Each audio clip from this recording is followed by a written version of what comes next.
Kyle, it's good evening from the UK. Now, you're in Texas, aren't you? Yes, I am. It's actually 1 p.m. right now, so midday. Midday. Well, it's dark here, so I'm assuming it's nice and sunny. Is it nice and sunny where you are? Yeah, for now, it gets dark here early right now. It's dark by about 5 o'clock, but we got a couple more hours of sunlight anyways. I have fond memories of Texas because years and years ago, when I was running the record company, we used to sell a shed load of CDs into Texas. So there's a couple of distributors or importers who used to really nice people. But then, of course, the digital, and we'll talk about digital in a second.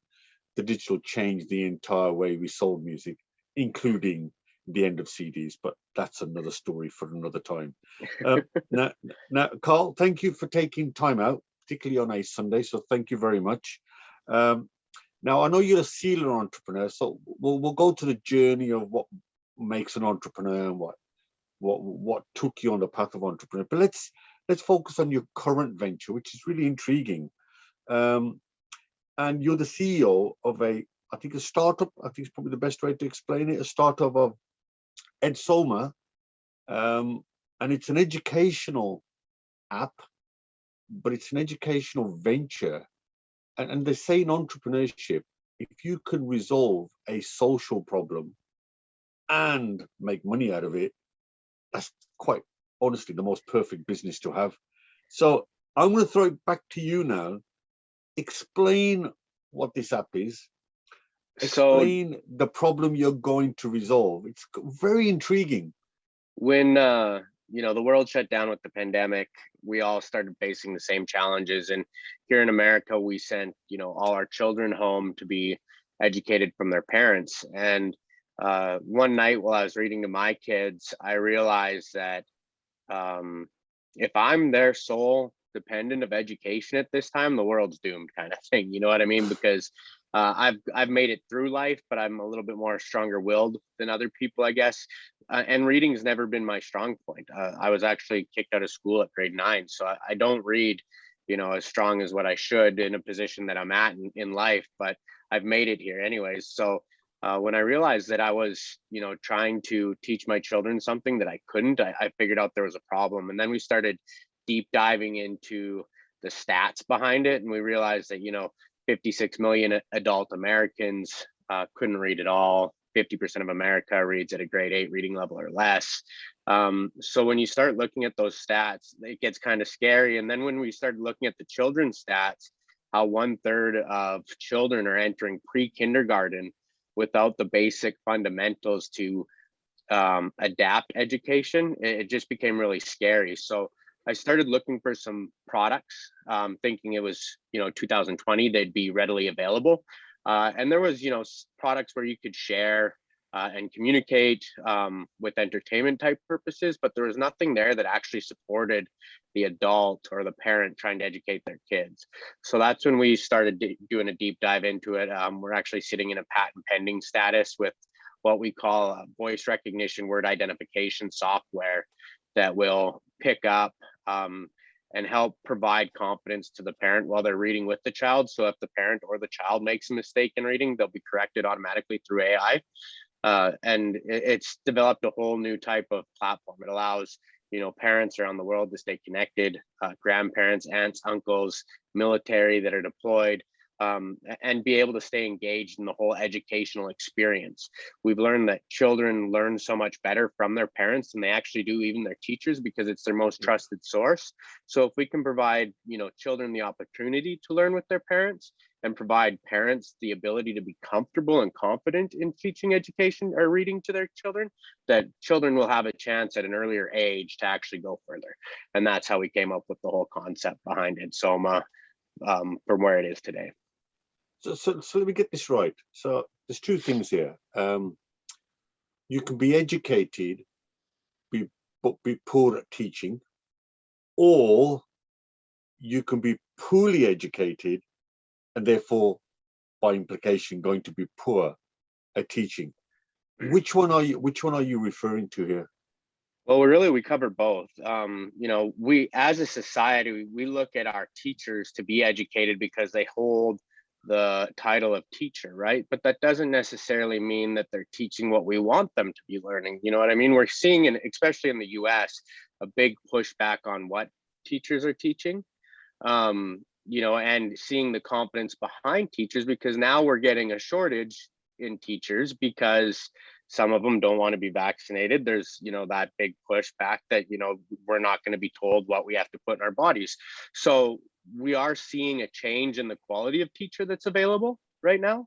But then also during the pandemic, we talked about educational gap, and that it always put the whole race thing into play. So what we wanted to do was create a product that could be afforded by anybody, that could be used by anybody, whether they were educated or uneducated, and just provide the right type of support that they needed, no matter where they were in their journey.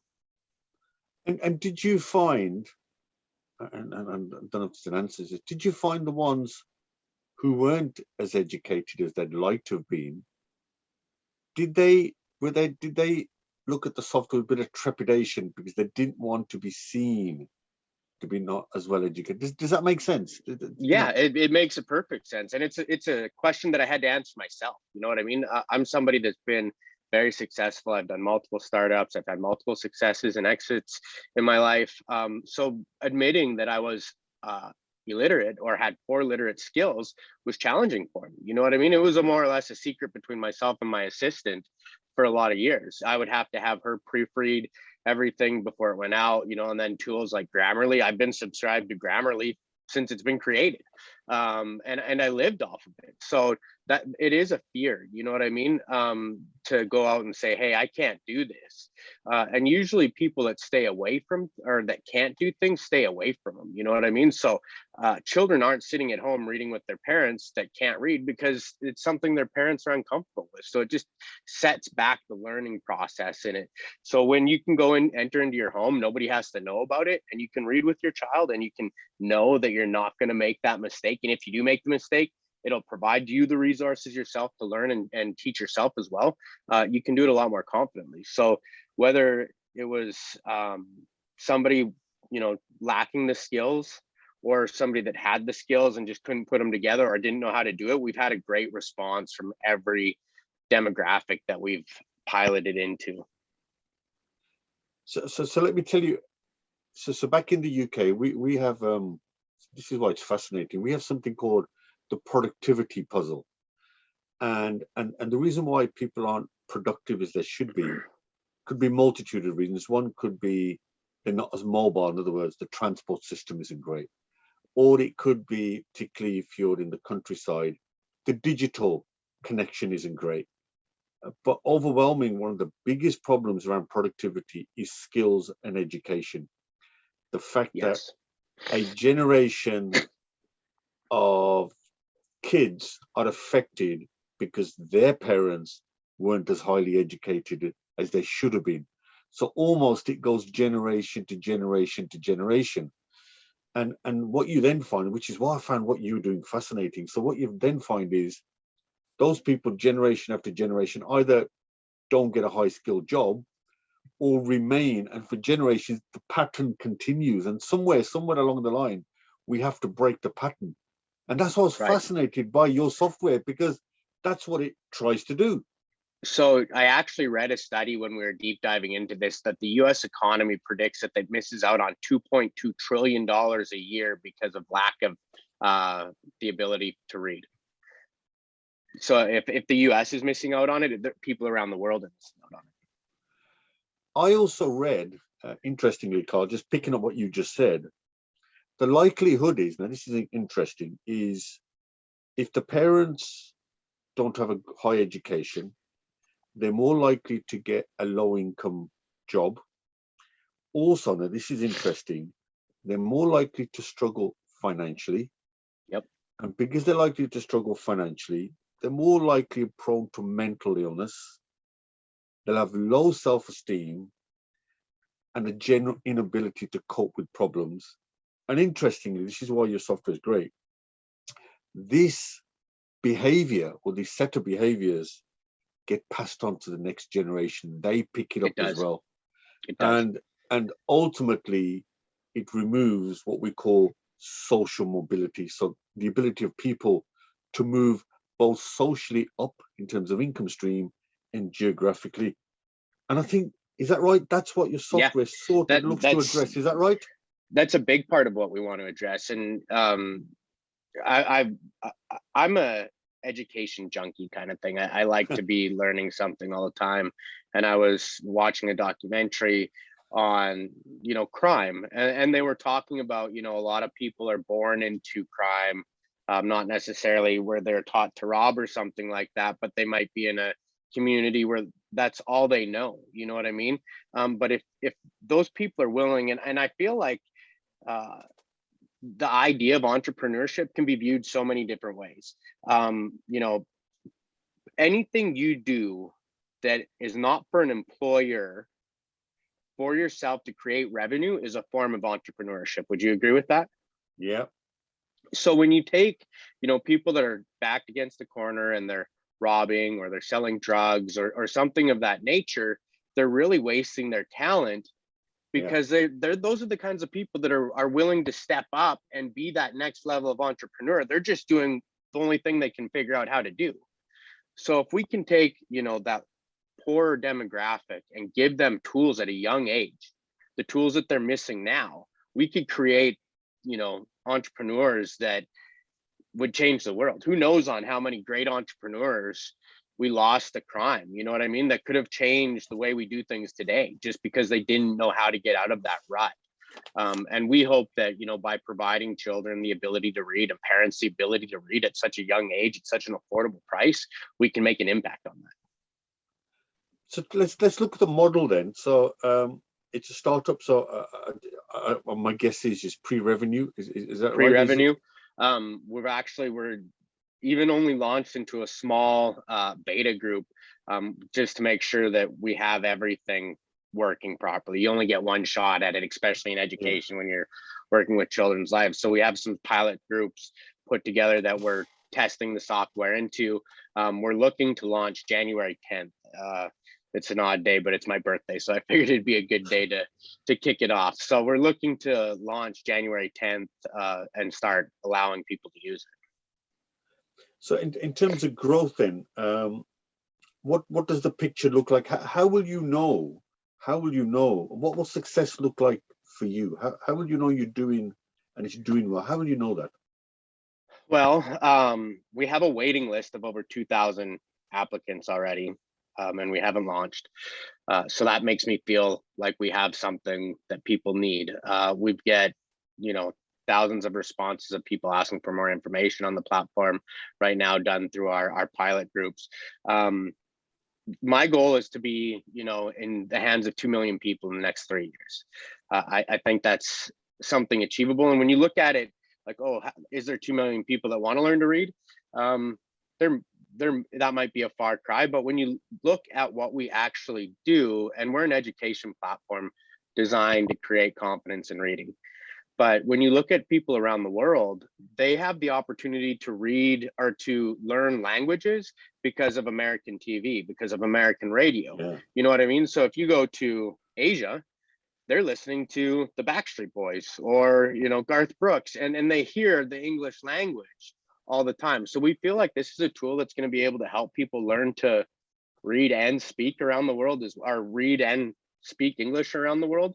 We do have goals of reaching into other languages, obviously, once we get into that position. But I feel like this is a tool that can be utilized in so many different ways, that we're fundamentally an education platform, but we can be used in so many ways. I don't feel like that's going to be a hard number to achieve. You said this hit you like a bullet during COVID. So my question to you now is, has COVID changed education forever? You talked about labor shortages, finding teachers. Has COVID and digital, particularly the role of digital during COVID, do you think that's changed education forever? I do, but maybe not in the way that you're actually asking the question, but in the way that I feel like how we've taught children to adapt to the world. You know what I mean? We've pounded fear through the media into our children's eyes on both sides, no matter what party you vote for. Both of them are pounding one type of fear from one way to the other. So I feel like education's a fear type education now. They've changed the importance of what people are being taught. So parents are getting more involved today than they ever have been. I couldn't remember when I was going to school having, parents outside the schools not agreeing with what the teachers taught because it wasn't, something of that nature.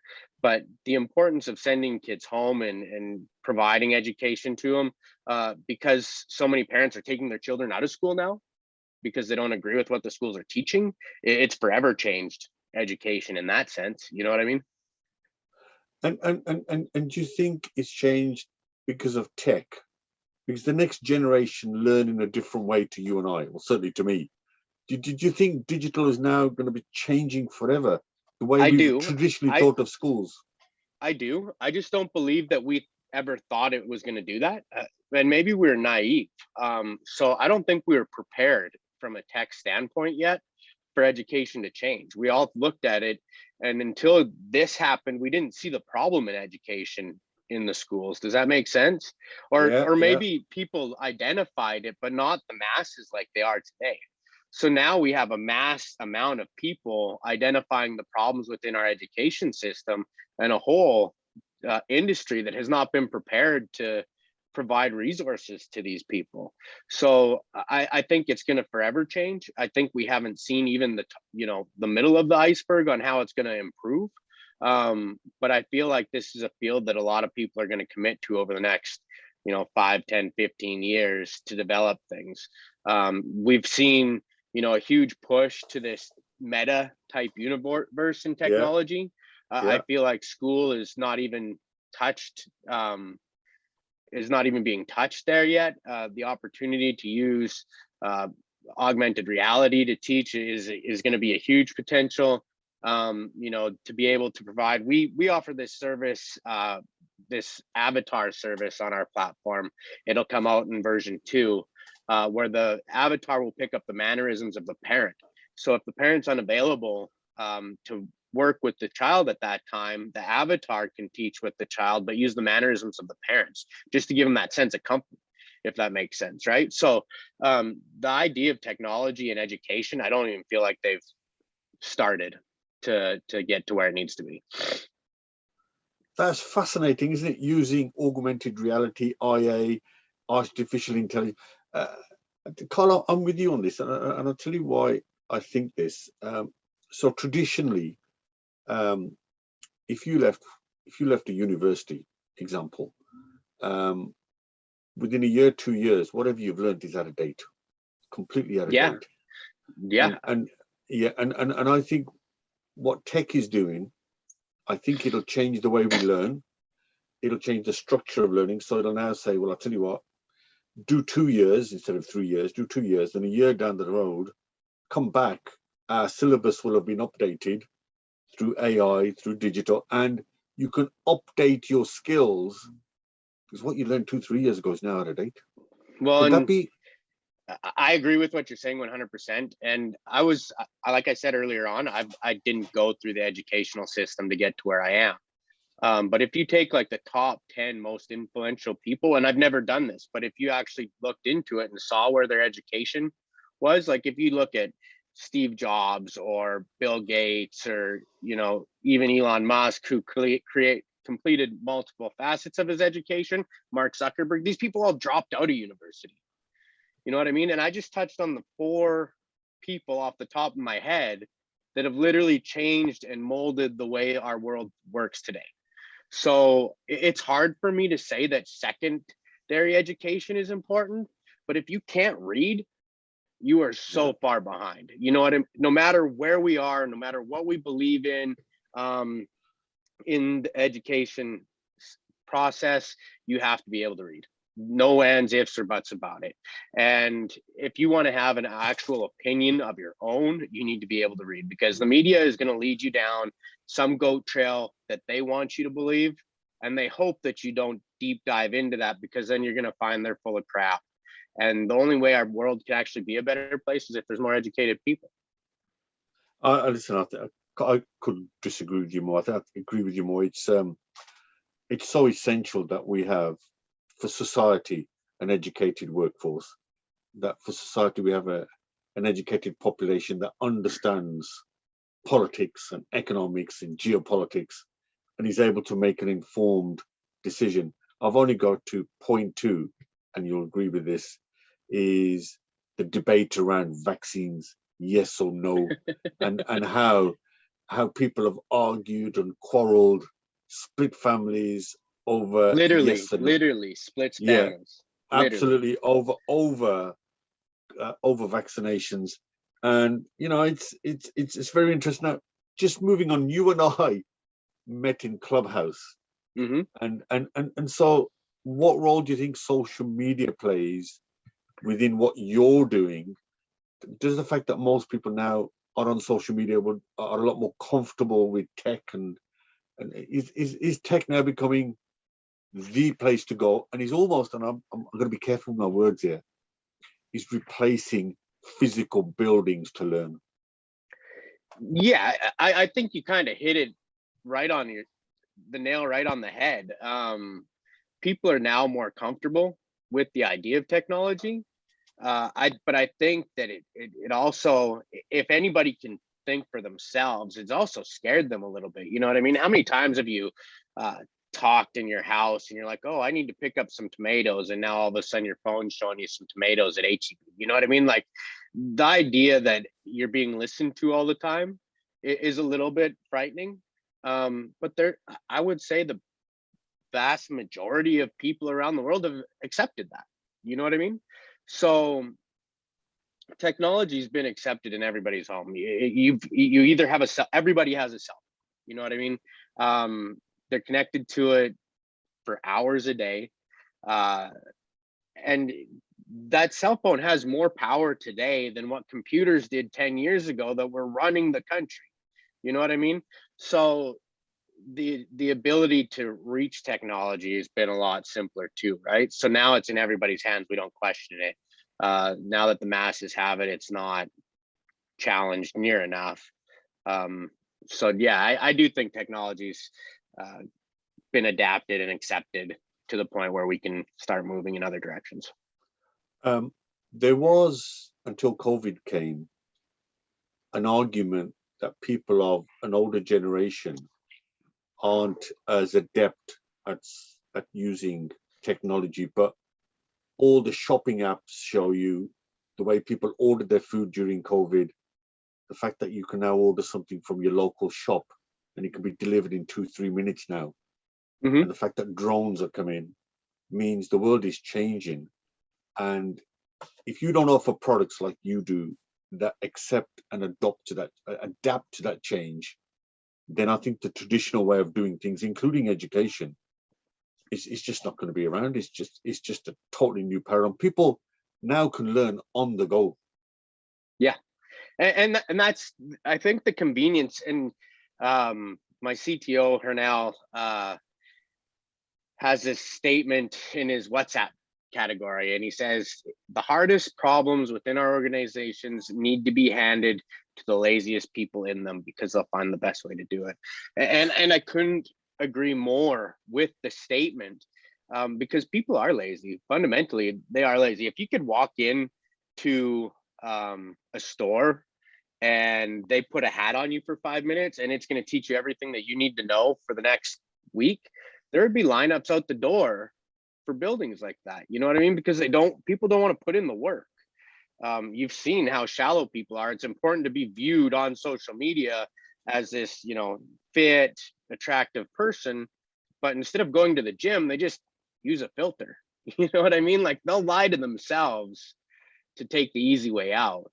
And I think that's in anything. It takes a different type of person to put in the work. That's what stands, entrepreneurs out from regular people. But we're going to see that in education as well. So we need to simplify and make it easier, no matter what it is. Kyle, I'll tell you what I found fascinating, and you've sort of already referred to it earlier. For someone who didn't have a proper education and dropped out, you set up a venture that's to do with education, which is quite extraordinary. So that tells me a number of things. That tells me you're quite comfortable going to areas that are new to you. You're quite comfortable tackling new ventures. So you seem to have all the ingredients of a serial entrepreneur, which you are. So let me now go back in history and ask you, did you grow up in an entrepreneurial family, or what took you into entrepreneurship and setting up one of many businesses? And we'll chat about them one by one. What took you into So entrepreneurship? I finally figured out the answer to this question a long time ago. I came from a divorced family, right? So when my mom was at work or going to school, I was with my grandparents. And my grandpa was classified as a horse trader. And for me to simplify the definition of a horse trader, it's more or less somebody that can see the value in something that other people can't, and then can turn around and sell it for more money. And I saw him do that with, cattle or vehicles or, just any type of item. He was always looking at it from a different angle, and hanging out with them every day is my best friend. You start to pick up those things, you know what I mean? So somebody asked me what my first business was. I was 6 years old when I started my first lemonade stand. I was probably 8 years old when I went and knocked on the neighbor's door to shovel his sidewalk from snow or cut his grass. You know what I mean? So the bug of working for myself and making money came at a very, very young age, because my grandfather taught me how to do that. And I was very close to him. We'd said that I got kicked out of school at a young age, and my mom said, "You're going to get a job because you're not going to be a bum sitting around my house." And the job that I took me away on a plane, and it was a fly in, fly out job at that time. And my grandpa actually passed away while I was gone. So that held on my shoulders very heavily. If you're going to do something so you can't be a part of something that's really important, you better make it worthwhile, right? So no matter what it's been, I've always looked at it like, okay, I need to make sure that I do this the best I can, and make sure there's no regrets, because living with regret is something that you can never get away from. So what was I mean, you've referred to a couple of small ventures. So what was the first one that you threw yourself in and said, this is my journey now into entrepreneurship? So in Canada, where I was born, in the winter, it snows, and drilling industry was really big when I was a kid. And my parents, or my dad and my grandpa, or my dad's dad, were in the oil field. So I was third generation oil field. So I'd go work in the oil field in the winter. And then in the summer, I came home and I started a landscaping company. My dad had rental properties, and I was rodeoing in the summer at the time, and I'd learned how to pour concrete. And when I did that, my dad asked me to fix some of his rental properties, and I poured some concrete for him, and he's like, "Hey, let's start a concrete finishing company. I'll back it, and you can do the work." And I thought that was a great idea. What I didn't know was that the stock market was about to crash, and that all my money would be tied up in the concrete company. My dad couldn't get his money out. So I think I was 21 or 22 at the time. It's sink or swim. It's no longer an option at that point. You know what I mean? Everything you've worked for to get to a certain point is held ransom, for lack of better terms, if you don't go and do your job. So I did that. I built that concrete company. I was able to sell it, and get out of that venture and focus on the oil field, where most of my experience had been in anyways. And then a buddy of mine called me. I was consulting on a rig. He called me and he's like, "Hey, I've got this opportunity to put water trucks on the ice roads," which ended up being the Keystone Pipeline, which is a major project everybody knows about. I said, "Yeah, that sounds great. I wish I could do it," kind of thing. And he called me an hour later and he's like, "Hey, I got you a job." I said, "One, I'm in the middle of nowhere on a fly-in job. I can't get out. And two, I don't even have a water truck." And he said, "Well, I put my name on the line for you, so figure it out." So we figured out how to get a water truck up there. I leased one from some people. I put it up there. By the end of that winter, I ended up having 14 water trucks. Wow. I thought it was a great opportunity. You go from 0 to 14. The money was rolling in at that point. I'm like, I don't want to walk away from this. So I talked with the consultant on the project, and he told me what he needed next. And then just developed relationships with those people. So I grew that company from 0 to 35 employees over the next 2 years. We had, lots of caterpillars and excavators, water trucks, steamers, snow removal. We did all of that in the oil field. And then in 2015, the oil field crashed. And one of my biggest customers went bankrupt on me for several $1,000,000. Oh, And I was like, the best I can do is sell our assets, pay off our debt, and start over. And when you go from living a life like that, quite a few things in life change. So I got divorced, and I packed all my stuff up into a pickup and moved to America. So I've been in America for 5 years. I came down here on an E2 investment visa. So my sponsors were selling a ranch. I went and did that. I thought it'd be a great opportunity. That deal didn't work out the way it was supposed to. So I went out on my own, started a rodeo company, was able to sell that to a partner, take that money, invested into live entertainment business where we would do hybrid events inside stadiums, for 7 to 12,000 people. And then right after we did our first event, COVID hit. And there wasn't no stadiums to do any work in. So I kind of just wondered for a day or two what I was going to do. And then out of nowhere, somebody called me asking if I could help them find 3-ply masks. And I'm like, no idea, have no idea how to do it. I'll let you know if I hear anything. And literally I hung up the phone and a different friend called me and said, hey, I have all these 3-ply masks. You know where to sell them? And I was like, well, actually I do. And so we started selling PPE for COVID. And I'm not sure if anybody, or if you had any experience in that, but you would get sent down some rabbit holes trying to find the goods that people wanted. And so many people lied about it just to try and get your money. I was like, you know what, I'm just going to build a facility. So we built a manufacturing facility in Memphis, Tennessee. We bought the Pepsi Cola plant from Puerto Rico and imported it in. And then we went to manufacturing like hand sanitizer and face masks. And then we moved into car care products since the COVID and so on and so forth. But we did all that during COVID and I learned how to do all of that. So in the last couple minutes that I've been telling you, I've gone from landscaping to oil field to entertainment to rodeo to manufacturing and now children's education. The only thing that I can say about entrepreneurship is it's all the same in my mind. Unless you're a professional at any one thing, the fundamentals of business are the same. And Henry Ford came up with the concept a long time ago. Just put the smartest people in the room with you. You don't have to be the smartest person. You just have to put them in the room. So after I adapted the Henry Ford type mentality with entrepreneurship, I just said, I know how business is run. I know what they need to do. If you don't have no money, you don't have any business. If you have no customers, you have no money. It's really simple. But in order to specialize in those things, I need to hire somebody to do that. And I've always just placed those people around me. So that's been, the start to now kind of thing in a nutshell from 60,000 feet.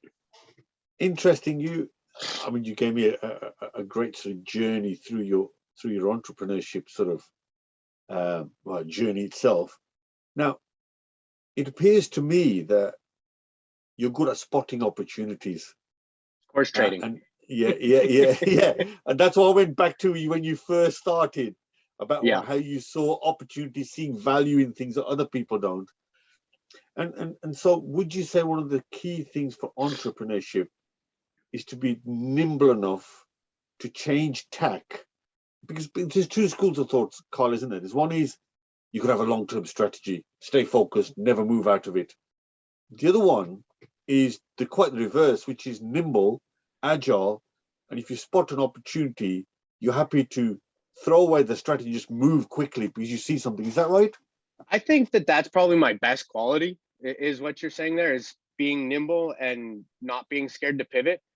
I think a lot of companies fail because they think that this is my job. You know what I mean? This is what I'm designed to do. I'm a car salesman. I can only sell cars. But all of a sudden there's a bicycle on the sidewalk to sell, which you have a buyer for. But if you stay that car salesman, you've just missed that opportunity. So I've always stayed nimble and I've always been open to other ideas. And that's literally what's driven me. I haven't had a job that I've worked for somebody else since I was, I think, 21 years old. I'm 36 now. And I don't even know if I could work for somebody else. That's a scary thought, right? If anything ever happened, going to work for somebody else, just because I've worked for myself for so long and I've adapted to the challenges for so long. And my favorite part about business is creating the solution. You know what I mean? Hire enough people, they're going to find problems for you. Creating the solutions where I get my rush. So let me ask you, Carl, how do you, I'm trying to find the right words here. How do you develop that skill of spotting opportunities that others don't? Is it innate, or can you develop a sixth sense and you think, do you know something, I know I'm supposed to be going over there, but actually I think I should be going over. What makes you different from, is that a skill or can that be learned? I think it can be learned. I learned it from my grandfather at a young age. I didn't have the skill. Like, my mom's not an entrepreneur. My dad definitely isn't an entrepreneur. He's scared to death of making decisions for himself, but he's, C-suite level for somebody else, so he's a successful guy, but he would never ever work for himself. So I learned it from my grandfather. When I learned the importance of reading was when I really started getting good at seeing opportunities. And when I created Edsoma, I look back at what made me successful. Yeah. And if I could pinpoint it to any one thing, it was being open to learning new ideas. And after I identified what that was, then it made life a lot easier. And are you innately, gonna find the right words here, do you have that ability to take a risk and just go for it based on not optimal information but suboptimal, but enough? Does that make sense? But enough for your gut. It's a bit like a gut, isn't it? It's a bit like a gut. You have a gut feeling, you got enough information, but you go with your gut. Is that essential? Yeah, I listen to my gut a lot. I listen to my gut a lot. But I read a book that Jeff Bezos said, if you always wait for the time to come where you have enough information to make the proper decision, you already missed the opportunity. Yeah. So I don't make opportunities, or all I need is maybe 60 to 70% of the information before I make a decision. And I base that 60 to 70% on, am I comfortable with, and what's my gut say? I don't wait for 100% of it, or else, like I said, that opportunity is already passed. I truly feel like the key things that entrepreneurs have that a lot of people don't is just making a decision and standing behind it. You know what I mean? Nobody wants to take accountability anymore. But as an entrepreneur, you have to take accountability. You're the one leading the outfit, you know what I mean? So the moment you can take responsibility for everything in your life, I think, is the moment you can become successful as an entrepreneur. And entrepreneurs they're great on vision. They have a big idea. They're actually, generally speaking, very good on detail. They seem to know everything, every little bit. Execution's where they lack. Yeah. So my question now is then, if you take into account that an entrepreneur likes to control everything, how easy is it to let go? How easy is it to let pass the detail down and say, right, you rock and roll with it? Because instinctively, an entrepreneur wants to keep control. You have to identify what you need to keep control of. Okay. Some of the people that work for me, I pay hundreds of thousands of dollars a year.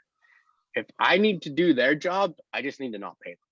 You know what I mean? So I've accepted that with the Henry Ford philosophy. Just put the smartest person in the room inside it with you, and then you don't have to do that job anymore.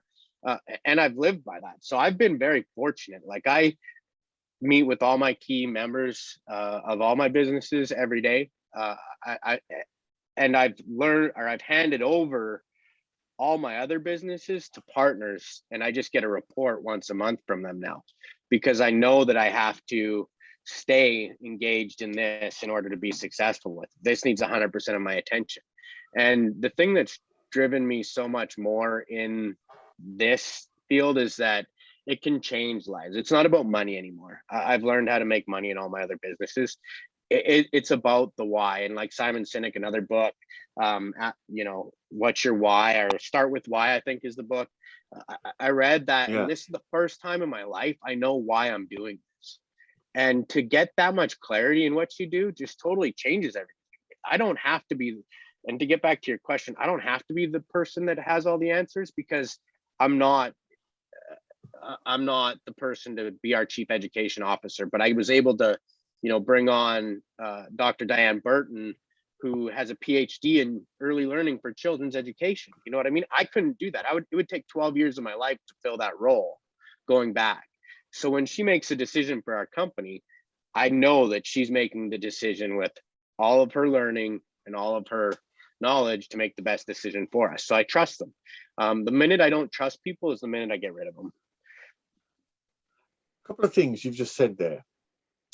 Firstly, it's clarity of vision. There's a brilliant book called The Power of Clarity. And I interviewed the author recently. Fantastic book, really worth reading that. But you mentioned clarity. You also mentioned that actually it's not the money. And most successful entrepreneurs, the money comes afterwards, but they're driven by a bigger purpose. So I suppose the other thing you've shown, and I'd like to know how you did it, is resilience. You've had lots of ups and downs. And how did you build that? How did you build that resilience? I mean, you've had some brilliant ups as well, but how did you build that resilience? Where does that come from? If I was to pinpoint any one thing, grow up poor. Grow up poor. Be the kid in school that doesn't have anything. And as a parent, we're all working so that never happens to our kids. But be the kid that has to wear the same thing to school 5 days a week because your parents can't afford to buy you anything. And be bullied by that mean girl. You know what I mean? That totally changes the perspective in life. And I'm not saying by any means telling any parents to go do that to their children, because it was horrifying, but it just gave me so much motivation. So much like, pick yourself up. You can only come home crying so many days from school as a little kid before you're like, I'm not going to deal with this anymore. You know what I mean? And you find ways to stand out. For me, it was hockey. I went and busted my ass at hockey because where I came from, that was important. You know what I mean? So once you start making AAA and the elite hockey teams, it doesn't matter where you come from anymore. You know what I mean? So people look past that. And I just passed like my drive in sports onto my drive in anything else. So I went, from hockey to rodeo to business. And it was just wanting to be the best, having a chip on your shoulder. Do you think, interesting you made that comment about sports. Do you think being as good as you were at sports gave you a bit of a head start when it came to being focused, long-term strategy, and that resilience you've talked about? Yeah, I think so. The sports definitely made me understand the importance of hard work and preparation. Another book, I can't remember what it was, but it said proper and prior preparation prevents piss poor performance. And I believe that 100%. You know what I mean? Like, most people would say, how do you prep for anything? Prepping for this phone call even. I changed my shirt 2 times. I checked the lighting. I made sure my computer was plugged in. This was such a simple task. I made sure my kids were far enough away that they weren't going to be interrupting me. To a lot of people, they would have just picked up the phone and away they went. You know what I mean? But every item in life that you want to be successful, you have to prepare for. So by not planning for something, you plan to fail. So it's really simple. Set a plan, be successful. Don't set a plan, fail. I'll tell you, Carl, for somebody who got kicked out of school, you've read a lot of books. And when I say read a lot of books, I didn't pick up a single book in my life until a rodeo accident. My mom brought a book for me in the hospital. It was called The Secret by Rhonda Burton. Okay. And it literally just changed my whole mindset. There was a line in that book when it says, and I think it was Bob Proctor that said it in the book, but when you change the way you look at things, the things you look at change.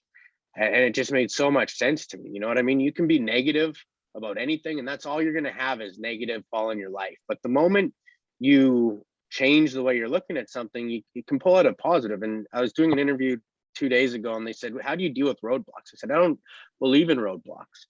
Roadblocks are opportunities to educate yourself. So there's no such thing as a roadblock. You know what I mean? It's just another opportunity. And that comes from just changing the way you look at things. And it's so important to be smart in so many different fields. And that's, I guess, how I pick up the ability to see so many different things. You know what I mean? Like, if you focus on one thing all the time, you're going to be a doctor or a PhD in that field, but that's all you're going to be good at. You know what I mean? And don't get me wrong, I want the person operating on me to be good at that. I don't care if they can do anything else. So there is a need for education, secondary education. Doctors, lawyers, these people need to be professionals in their field. But for me as an entrepreneur, I need to be a professional in listening to people, spotting needs and opportunities. And that's what I've really focused on my whole life. Carl, before I finish on the last question, I thought it was fascinating what you've just said. There are clear occupations where you need real expertise. You just talked about a surgeon. But the majority of people aren't in that kind of occupation where they need real technical expertise. And almost, it's fascinating what you said, almost we're asking everyone else to be entrepreneurial because such is the rate of innovation and technology. Today's job is going to be redundant tomorrow. And you need to be able to pivot, as you said. You need to be able to scan the environment and predict where the next opportunity might come so that you can be trained or educated and be able to move into that place. Because we all can't be doctors. We all can't be dentists. The majority of people you're asking, and I think you put it brilliantly, need to be entrepreneurial in their mindset to be able to get on in life.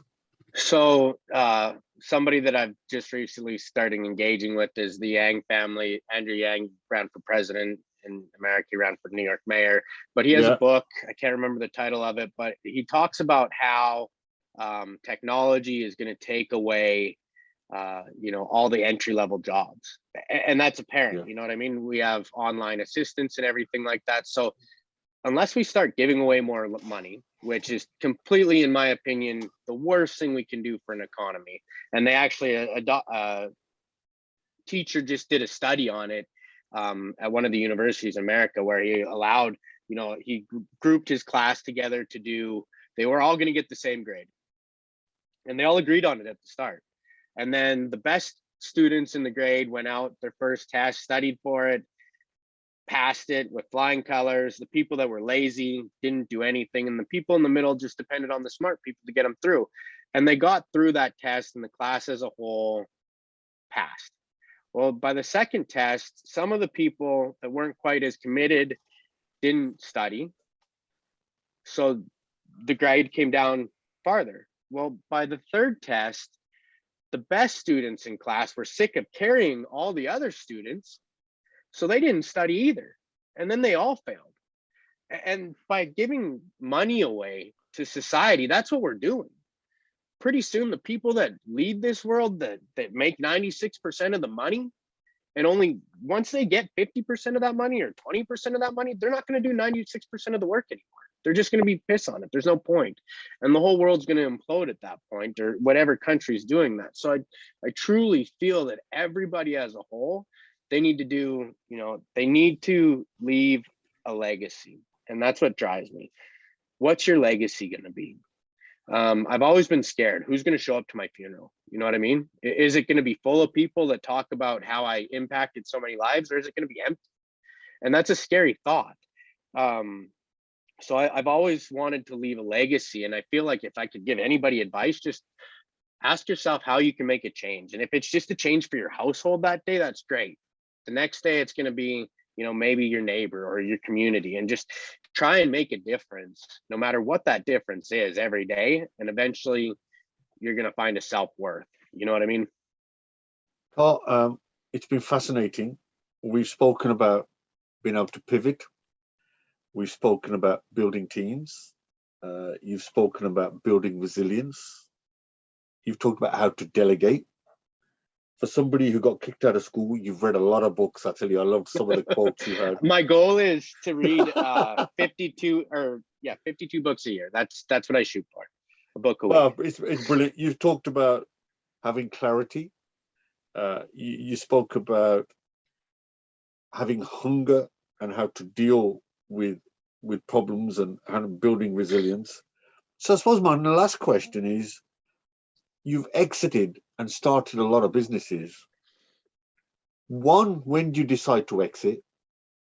And secondly, now, even at this young age, I think you've sort of hinted at it, what will success look like for you at the end of your journey? I'm glad you asked that question. I've never ever chosen an exit. It's always chosen me. Okay. I always believe that you need to not be scared to open a door. You know what I mean? So I've chosen my exits based off the doors that I open, and I'm always opening the next door, and I'm always deciding which doors to close behind me. So I've never chosen exit. I'm exiting a bunch of my businesses right now because I'm asking people to invest into Edsoma. We're actually raising money right now. So in order for, and I've never done that before. I've never raised money in a business. I've always built them, brick by brick with my own capital. Now that we're asking for people to invest in Edsoma, I need to be 100% committed to this with no distractions. And that's what people deserve when they're going to put their trust into what I'm doing. And the reason why I know that it's the right time with that is because I can change the projections of millions of children around the world. And one day I want to see somebody step on as president of the United States, or, the leader of different countries around the world, and say, I learned how to do my journey through Edsoma. And I just feel like that would be the most rewarding thing in the world. But if I could, pick any one thing, is just to change the path of a child where they take themselves out of prison or, gangs and go a better direction. And there's no better feeling than that in the world. So that's what I have right now. So I know that this is my calling. Carl, it's always fascinating to meet an entrepreneur. It's even more fascinating when the business they have hopefully will change society. And I think some of the nuggets you've given today have just been absolutely superb. So I'm going to be watching you from the other side of the pond. I can sense an IPO coming. And that's our direction. Yeah. And something, I'm then going to be waiting to hear about your next business and the one after that and the one after that. And listen, thank you for taking that time. But go on, sorry. I want to touch on that one last thing that you said. Yeah. And it was another book, and I can't even remember what it is. We do have intentions to take this company public at some point in time, just to make sure the investors get their money back. But people step away from businesses when they no longer have value to bring to that business. And that's my true feelings.